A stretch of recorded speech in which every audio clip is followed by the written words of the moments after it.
memang lagi-lagi itu tradisi ya. Selama ini yang menjadi negara mediator ya hanya berkutat pada tiga negara itu, Amerika, Qatar dan Mesir. Nah, namun selalu mediasi ini tidak efektif, selalu berujung pada pelanggaran nyata yang dilakukan oleh Israel.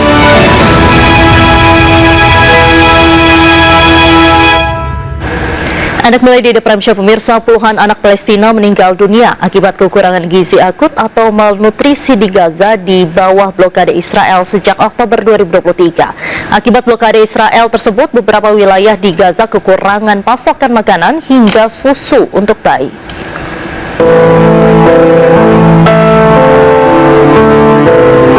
Puluhan anak Palestina meninggal dunia akibat kekurangan gizi akut atau malnutrisi di Gaza di bawah blokade Israel sejak Oktober 2023. Akibat blokade Israel tersebut, beberapa wilayah di Gaza kekurangan pasokan makanan hingga susu untuk bayi. Pihak Rumah Sakit Nasser di jalur Gaza Utara merekam situasi yang menunjukkan beberapa keluarga yang memiliki anak-anak yang menderita malnutrisi. Seorang ibu menyebutkan anaknya kekurangan gizi selama 1 tahun ini dan dirinya menyebut bahwa anaknya berhak untuk hidup normal dan sehat. بنتي تعبانه لها سنه في الحاله هذه بس اكثر شيء الاسبوعين هذول الحاله تبعتها ساءت بالزياده الحين بطلت تاكل ولا تشرب الا على الحليب. Sementara itu, ibu bernama Najia menyebut anaknya yang berusia 7 bulan sangat kekurangan berat badan. ابني تعب امبارح وجبته دغري على المستشفى صار وجع صار اصفر وصار زي الخرقه وجبته دغري على المستشفى يعني ميزانه بقدرش يطلع عن اكثر 2 كيلو 2 كيلو يعني عمره 7 شهور 2 كيلو حقيقة عمره ميزانه 6. Sementara pihak Rumah Sakit Nasser Medical Complex menyebut sejauh ini rumah sakit telah menerima 500 pasien kekurangan gizi. Perharinya, rumah sakit menerima 5 hingga 10 kasus baru setiap hari. بالنسبة لحالات سوء التغذية تم إحصاء حتى هذه اللحظة 500 حالة سوء تغذية في مجمع ناصر الطبي. طبعا قسم سوء التغذية الآن يعني بالكامل الأسرة مشغولة بحالات سوء التغذية. كل يوم هناك ورود ل5 إلى 10 حالات جديدة. كل شهر هناك زيادة 150% عن الشهر السابق بالنسبة لحالات سوء التغذية. عدد الحالات الوفاة يقارب ما بين 60 إلى 70 نتيجة سوء التغذية منذ بدء الحرب. Sementara menurut UNICEF, sejak awal tahun hingga Mei 2025, dalam 150 hari, rata-rata 112 anak per hari dirawat untuk kekurangan gizi di Gaza. Dengan total yang dirawat mencapai 16.736.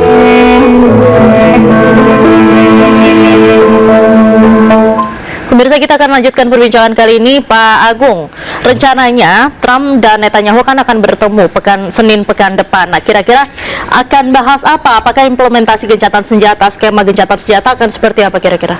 Oke, jadi memang kelihatannya untuk menekankan bahwa betapa Israel dan Amerika itu dekat. Namun tentunya kunjungan Netanyahu ke Amerika ini juga untuk membahas hal-hal yang memang tidak bisa dibahas dengan telepon, tapi harus ketemu secara lisan. Namun sesungguhnya memang betul kata teman-teman tadi bahwa posisi Israel itu memang secara militer dia sudah menang di mana-mana. Maksudnya sudah hampir semua tidak berdaya. Tidak hanya di Israel saja, tidak hanya di Gaza, tapi juga di Suriah, di negara-negara lain. Namun ada satu hal di mana perang itu berlangsung dan Israel kalah, yaitu perang informasi. Di mana dia di Iran, ternyata Iran lebih unggul bidang informasi, Israel jadi kelihatannya tidak terlalu unggul. Di Gaza itu sampai titik di mana 99% negara di dunia ini mendukung negara Palestina merdeka.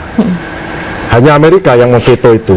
Nah, kemudian ditambah lagi ada perkembangan 2 minggu yang lalu nggak salah, Dewan Gereja seluruh dunia menyatakan bahwa tindakan Israel genosida.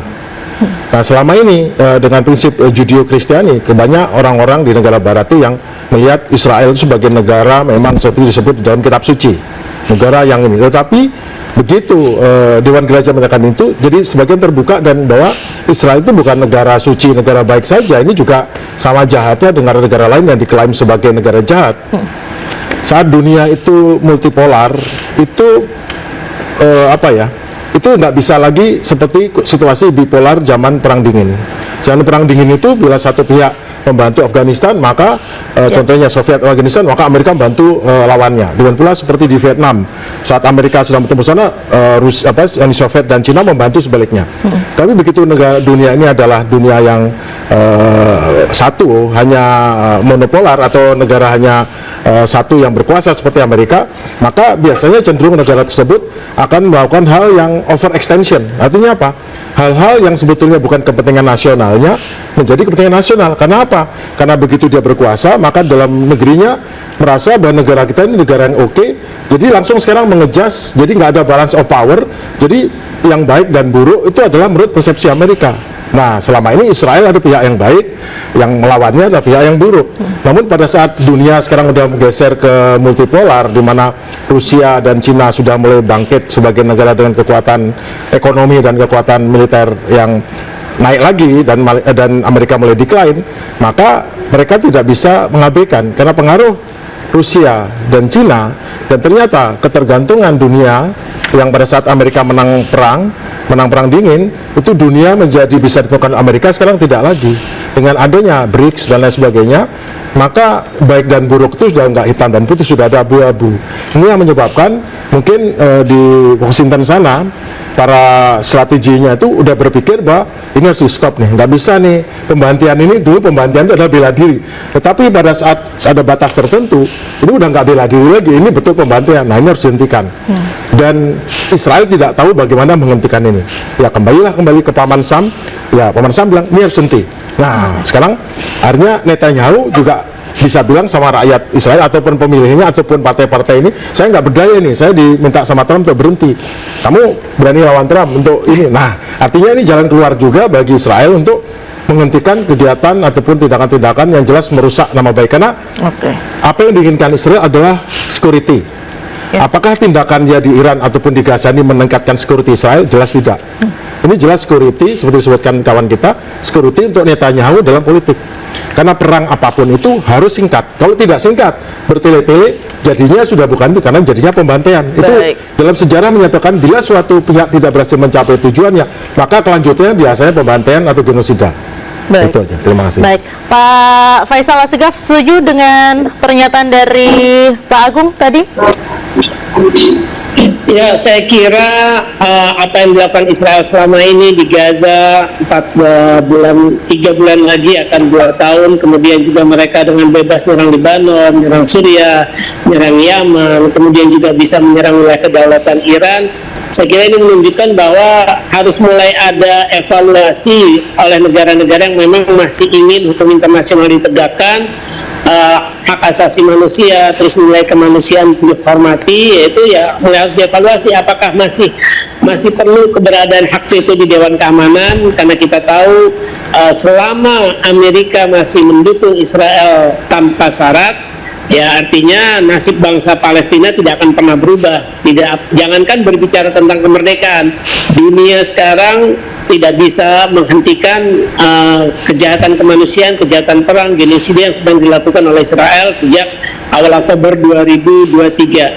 Saya kira yaitu tadi, apakah memang ya dunia harus perlu mengambil terobosan, apakah memang dibutuhkan itu, ataukah memang ada mekanisme untuk mengusir Amerika dari keanggota PBB karena ya selalu mendukung pelanggaran hak asasi manusia, pelanggaran hukum internasional, bahkan piagam PBB yang dilakukan oleh Israel sebagai sekutu istimewanya.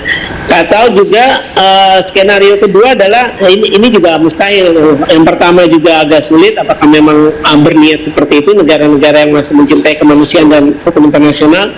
Ya negara-negara itu mengambil inisiatif pribadi yang memiliki hubungan diplomatik, yang memutus hubungan diplomatik dengan Israel, atau memiliki hubungan gelap, tidak resmi tapi punya hubungan dagang, punya hubungan pertahanan atau intelijen, ya harus segera memutuskan hubungan diplomatik hubungannya dengan Israel sebagai tekanan terhadap Israel. Karena kalau itu tidak dilakukan, ya kita cuma akan menjadi penonton saja ketika rakyat Palestina menjadi bangkai karena kekejaman Israel.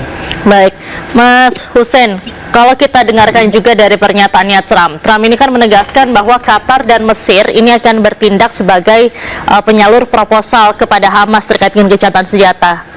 Menurutnya Mas Hussein gimana? Memang lagi-lagi itu tradisi ya. Selama ini yang menjadi negara mediator ya hanya berkutat pada tiga negara itu, Amerika, Qatar dan Mesir. Nah, namun selalu mediasi ini tidak efektif, selalu berujung pada pelanggaran nyata yang dilakukan oleh Israel. Kalau misalnya beberapa bulan ini atau 2 tahun terakhir ini orang banyak menyalahkan Hamas karena melakukan serangan 7 Oktober.